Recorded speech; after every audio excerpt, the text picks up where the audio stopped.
ও hey guys, আজকে সকালে উঠে আমি প্রথমে চলে গেলাম গোসল করতে। তারপরে গোসল করে এসে একদম ফ্রেশ ফ্রেশ লাগছিল, তারপরে বসে পড়লাম পড়াশোনা করতে। এক্সাম একদম সামনে চলে এসেছে। তারপরে পড়াশোনা করতে করতে তারপরে দেখি দিল্লো কি জওয়ান মুভি দেখতে দেখতে দাদির কাছে আসে ওকে মুভি দেখাতে, দাদিকে মুভি দেখাতে। তো গাইস দেখো ওরা কি করছিল। কি হলো? তারপর মুভি দেখতে দেখতে হঠাৎ ওর আব্বুর কল চলে আসে।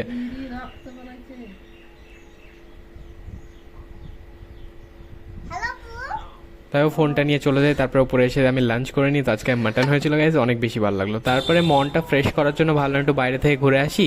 তাই চলে গেলাম একটু বাজারে। বাজারে গিয়ে আমার অনেক বেশি গলা শুকা শুকা লাগছিল। তারপরে ঢুকে পড়লাম একটা স্টোরে গিয়ে ভাবলাম কি খাবো। তাই ফাইনালি ডিসাইড করে নিলাম।